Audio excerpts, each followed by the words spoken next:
Hello everybody and welcome to another brand new episode here on 1950's Farm. So as you can see, the drilling still continues. I'm recording this straight on the back of the last episode, but as I say, the reason why this time around I'm sort of doing two episodes of the same thing is because as I say, probably a few weeks ago to a month ago now, received quite a nasty email about saying that how I do, one video of me with the old stuff, and then I use all the big stuff to do the rest of the field, and actually I'm just playing on this game for no more than the amount of time that the video is. So to prove that I don't do any of that, this is video number 2, because it does take a while. It takes a long time to drill this field. So yes, that's what we're doing. We are carrying on today with the drilling of this field. Don't think I'll get it done in this episode, but what I will do is, because I'd sort of, on the one hand, yes, I'm sort of trying to say, this is what I do, and I do sit here and do this, mainly because I am the type of person, I have that personality where if I didn't sit here and do all of it, and I did cheat in some way, I'd feel compelled to tell you. I just, it's just like, I'm one of those people where people go, people will tell me something, right? And as long as you don't say, don't tell anyone, right? I'm unlikely to tell anyone. As soon as you say, don't tell anyone, it just blurts out. It's just like, but had you have not said the words "don't tell anyone," I'd more than likely wouldn't have told anybody in the first place. You know what I mean? Like, but as soon as someone says, well, don't tell no one.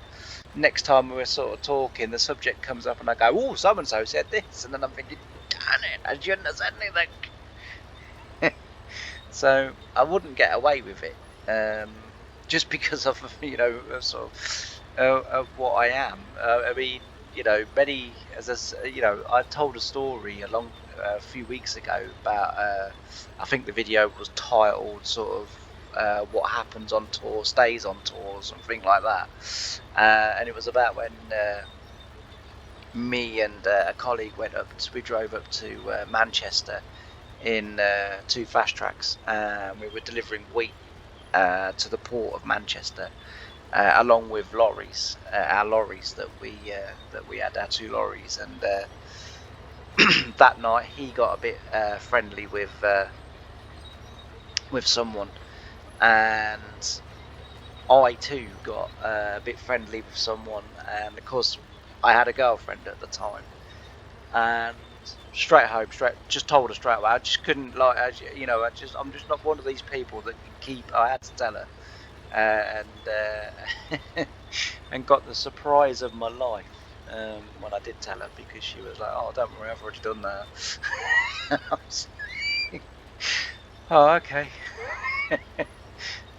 Here was me really angry with myself, and but yeah, so yeah, that's why we've got a second video, because as I say, I just sort of to kind of showcase the fact that I do sit here and do this. But to be fair, I don't think it's what everyone thinks, but as I say, I did get and the video that I talked about, the email that I got, didn't go into a great deal of detail, because at the time I wanted to name the person specifically, but I didn't. But yeah, that video was called "Why Do You Have to Be So Mean?" if you want to check it out. So yes, so I've been doing it just over a week now, about 2 weeks now I think I've been doing it. What do you guys think of the new thumbnails? Do you like them, or do you prefer the older ones? The older ones being sort of a mix between the sort of 1950s picture or if I do see a good picture within the video that I'm recording, I do sort of think, oh, that will make a great thumbnail. Or do you prefer the new ones? It's been a bit mixed from a few close people that I know locally that watch my videos. It's been a little bit mixed. Some have said, like, yes, you've brought it up to, you know, sort of modern day. It looks fresh, it looks clean, it looks tidy, you know. And then others have said, well, actually, you know, I preferred the old way. So it's been a bit of a kind of mixed bag. But I'd be interested to know, as I say, what you guys think of the new thumbnails. And I mean, you know, when I started out on YouTube, you know, I watched all the tutorials and all of this, you know, business, and oh, you know, your video, you know, needs to have this, this, and this in it, and oh, your video thumbnail needs to be, you know, the greatest thumbnail that you've ever seen in your life. Well, that's okay, but there's about 900 million other people, you know, also believing that they're taking the best thumbnail you've ever seen in your life. Like, that doesn't really help me. You know, what would help me in a lot of senses would have been how to get the best picture from an in-game, you know, from a computer game. And there aren't really any tutorials out there like that, so I've kind of like, and I know my sort of thumbnails are not that brilliant, but I do, you know, I do try. As I say, my knowledge of computers, my ability with computers is, you know, not as good, you know, as what it is for these younger kids that are coming in. And I've got a nephew, you know, he's 11 years of age, and see him over Christmas, and he's like, oh, Uncle James, yeah, I did what you did. What's that, mate? I set up a YouTube channel. Nice one, well done. Yeah. I said, how well you doing? He said, I've got 42,000 subscribers at the moment. I was like, what? I said, let me see. So he showed me, and it was like, how? And I'm kind of looking, and I've watched a few of his videos. Now, don't get me wrong, right? What his videos are about doesn't interest me, right, in the slightest, right? But he does a lot of fancy editing. He does a lot of fancy this, that, and everything else in his videos. And, you know, he's got a mum and dad that can afford, you know, the best sort of everything. And so therefore, you know, sort of he has the best of everything, you know, which, you know, fair enough. I mean, if you're in the position, you got to use it. Do you know what I mean? Like, you know, so I'm not, you know, but yeah, I was like 42,000 subscribers, and his average sort of views on his video, on his videos, are sort of like I think in the last 3 months, his lowest view total was 8,000 for a video. You know, he's achieving sort of unbelievable viewing figures, you know. And all his videos are about like Roblox and Minecraft and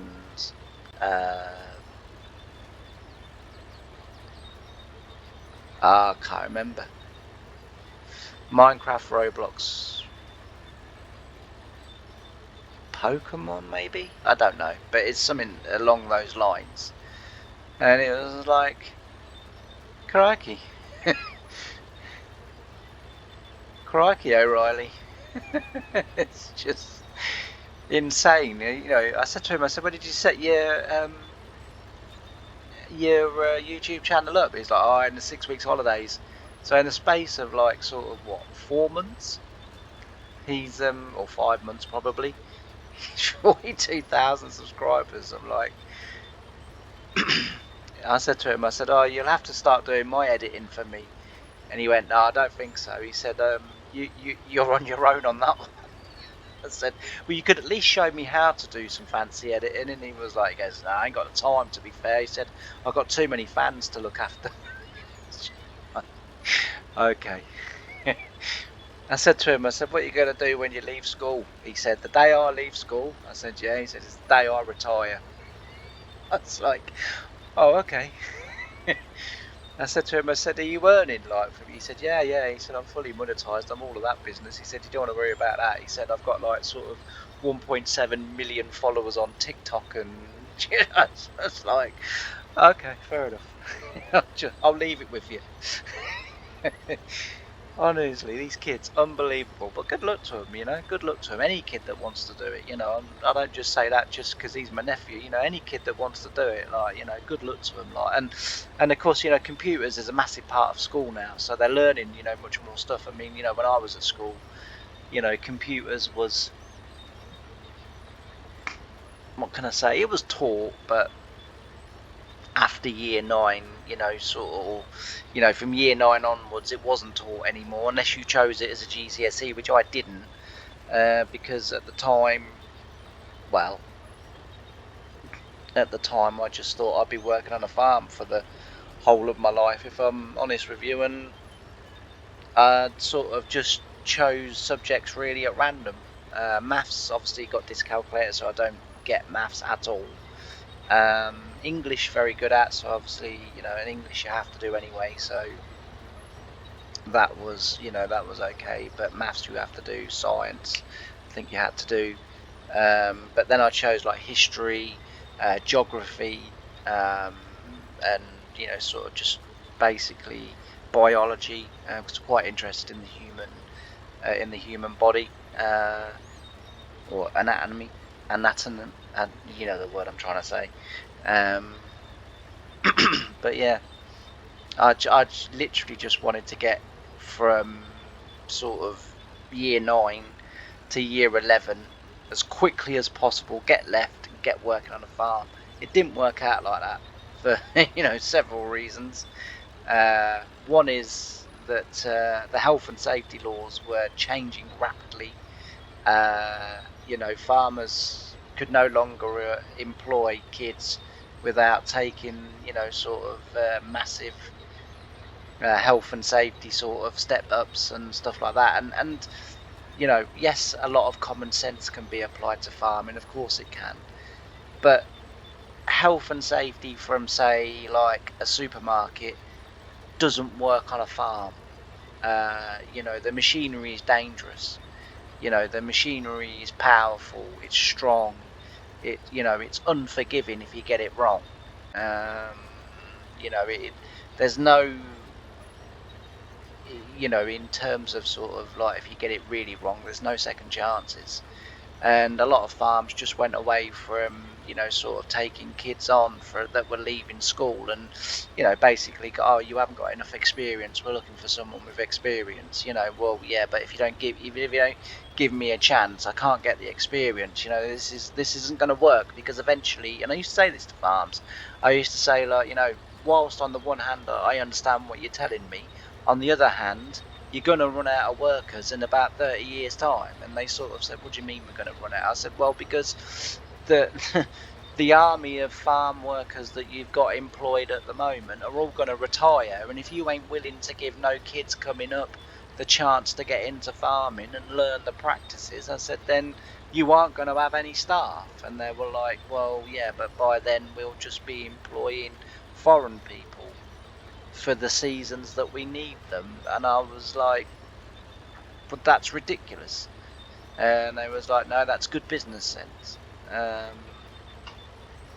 And now, of course, you know, they did that, as I say. And now what do you hear every day in the news from farms? We can't get the staff. People don't want to work on farms. No, that's because when, you know, we were kids, you were turning us all away, and most of us went off into something else. You know, I mean, I was lucky in the end. I mean, as you know, I've told the story 1,000 times before. I hired my own tractor and my own plough, and literally went out to farms and said, "Look, I'll plough for nothing, but I'll prove to you that I can drive a tractor, that I can, you know, sort of do the work. You know, you don't have to take me on at the end of it, but at least let me show you what I can do." And as I say, I was lucky that I went on one particular farm. Well, having said that, I went on the only farm that said yes. and that was a farm that was local to me. And to be fair, it was the farm I wanted to go on. So, I'm not complaining, because it was the farm that I wanted to go on. As I've said before, my whole family, sort of generations of my family have worked on that farm, and I wanted to work on that farm as well. Um, I wanted to A, keep tradition going, but B, it was really local to me, and C, they had houses, and I was sort of thinking, all of these sort of great things, and yeah, so I sort of thought, well, I'd really like to work there. And luckily, as I say, I went around a lot of farms, and they all said no, and then I went to the last, because I thought they would say no. So, because I was sort of ringing them every sort of 3 months, have you got a job? Have you got a job? And so I thought, I'd kind of sort of hired this tractor, and then thought, I've probably really, really annoyed them, so I probably won't go there, And as I say, I literally had this tractor, had this plough, I had nowhere to go with it. It was sitting in the yard. Mum and Dad were getting on at me because this tractor was just sitting, taking up, sort of driveway space. And then in the end, I was kind of like, well, I'm going to have to go and ask them. And I was like, but then they're gonna say no, and because they said yes, and I went there, and the rest is history, because sort of I had, I think, just over 2 weeks there. I think it was just over 2 weeks, about 2.5, 3 weeks maybe I had there. And yeah, it was during that time, sort of end of my first week, and the boss, Anthony, came to me, and he said, I think we may have made a mistake. And I thought he meant like in letting me come, and they were gonna tell me to get lost. And I went, oh yeah, what's that then? And he said, I think we should have taken you on from day one. So I was like, why is that? He goes, because he said, you've obviously never worked on a farm, have you? I said, no. I said, I came here for work experience. He said, yeah, but he said, that was a disaster, wasn't it? And I said, well, it wasn't a disaster. I said, it was just a case of, I said, that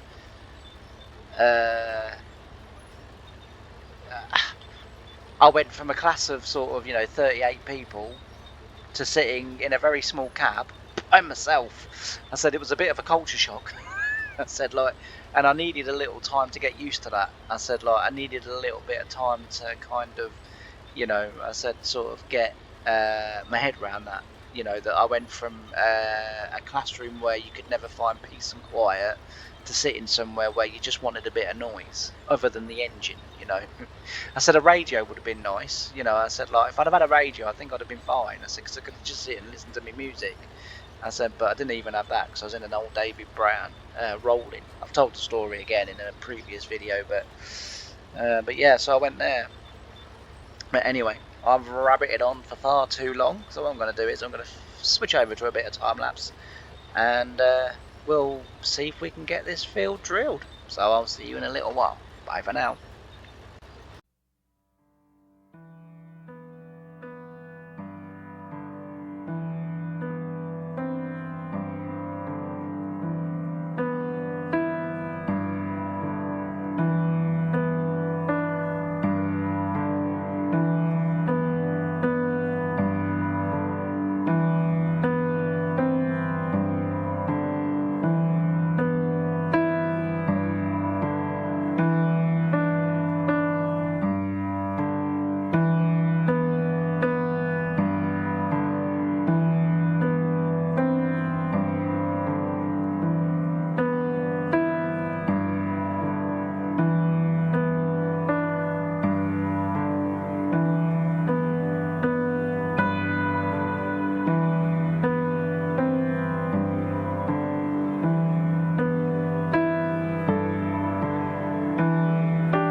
So I'm back. There we go. We're nearly done now. Thankfully, we can now see clearly the road on the other side of the field. So the field is whittling its way down. What I'm going to do is the rest of this field I will do off camera, and I'll probably as well while I'm doing some other bits in real life. I might even just leave Courseplay to roll the field for me as well, with the 3 John Deere A's and the little roll bars that we have now on the farm. So I might just do that as well, just to sort of move us along, because the next video is going to be, I think at the moment the plan is the next video is going to be a dairy day. So the video itself might not be sort of, you know, especially long or whatever. It might even be a chatty video, and then after that we're moving into then getting some of the actual winter work done, because we will be pretty much into winter then. I've got one more field of corn to harvest as well. As I said before, I bought the 2 little fields, so where those trees are directly in front of us, on the other side of those trees, on the back side of those trees, is 2 fields that I bought. One's a grass field, one was a wheat field. But what I didn't realise was when I bought the field, that the field beyond those 2 fields is also included in that parcel of land. So the cornfield that I knew was there, I didn't think was mine, but it turns out I was looking the other day at as I say, the other day at the PDA. I was sort of trying to figure some things out and what have you, and well, actually it was, I'll tell you when it was, to be absolutely precise about the whole matter. It was when the cotton contract came up, and I had to look on the PDA map to see where, you know, where it was and where I needed to go and sort of thing, and then that's when I happened to sort of notice it, that as I drove past that field, the green numbers, so the numbers in the field, it was green, which obviously means it was my field, and I was like, ooh, I didn't know that. So that's going to need to be harvested as well. I've also got on Harry's farm a field of wheat to sow. So I might do that on camera, I might not, because it's, you know, I don't want too much of the same thing. But however, I did want, just sort of the rest of this game year, I wanted to kind of just sort of show everyone that, you know, I'm not you know, sort of fudging it in any way. I am actually, you know, putting in the hours and hours and hours on this map that I say I'm putting in, because I'm enjoying it. I absolutely adore, you know, I've sort of just done that time lapse. I've sat here with me, you know, with me Spotify music playing, and, you know, I've had a right old good sing along for, you know, nearly an hour and a half. You know, so I've had a right good time, and yeah, it's really good. For those of you wondering, well, hang on a minute, something's amiss here. We've not seen him field a cedar, so I've edited those bits out. Just because how many times have you not only seen me fill cedars, but other YouTubers fill cedars? All right, it counts for how many times you've seen someone sow a field.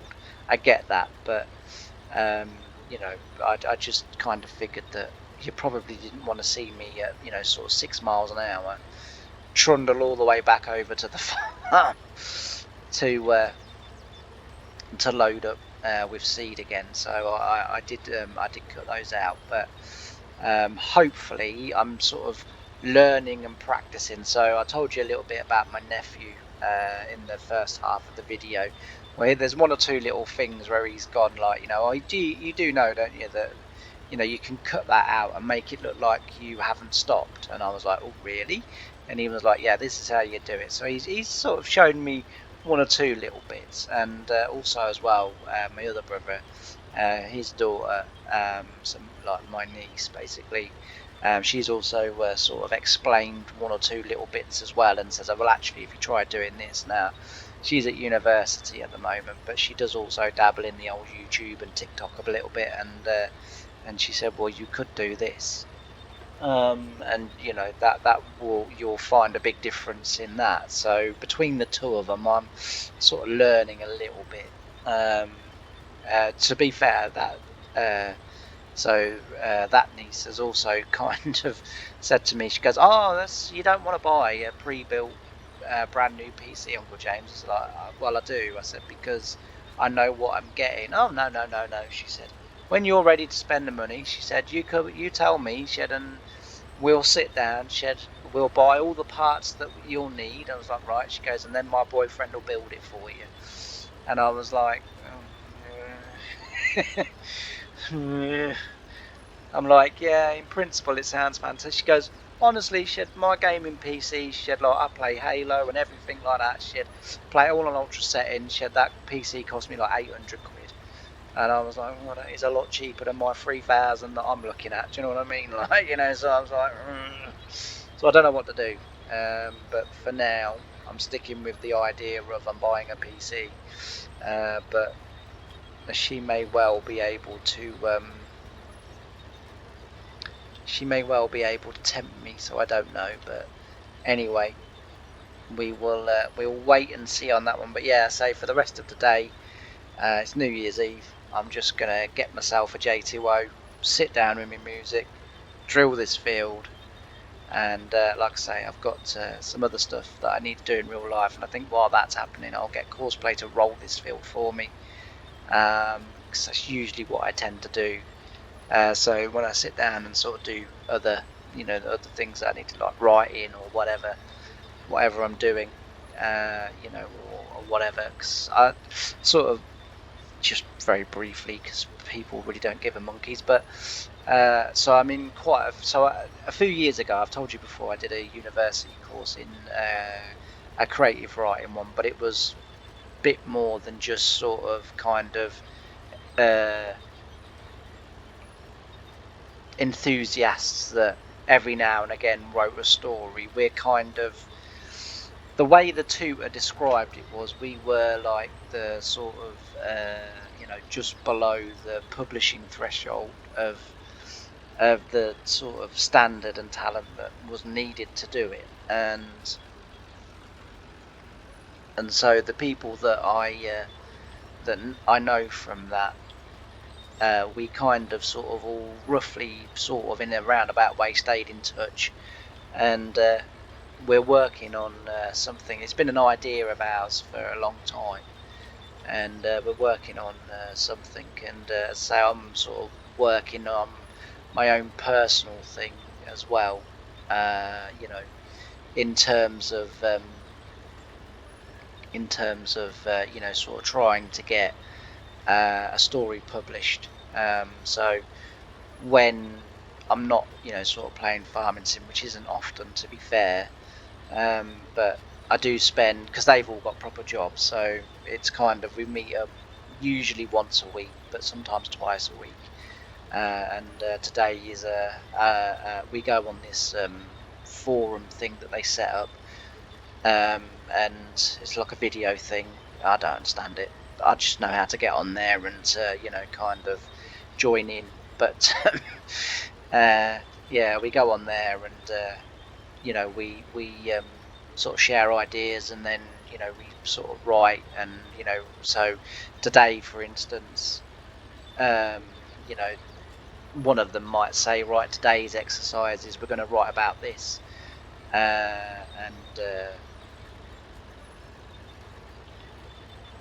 you have to go from there, sort of thing, like and you have to write that. So, and so when I say go off and do other things, usually it's writing. We've got a couple of things, as I say, that we've kind of got on the go. So we've got a kind of film slash sort of stage show sort of script going on, that we could quite easily apparently adapt to TV if that's where it gets accepted. So basically we've decided to do a script and a story about this set thing, but kind of try and hit all of them, see if we can strike lucky with one of them.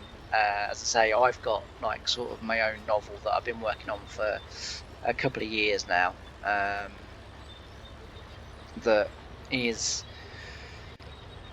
probably, I would say, near enough for me to start to write what will be the final draft of it. So I've sort of written many iterations of it, and sort of like, yeah, I like that, no, I don't like that, and but we'll wait and see. Anyway, like I say, half of people couldn't give a monkey, so I'm not going to go on and on about it.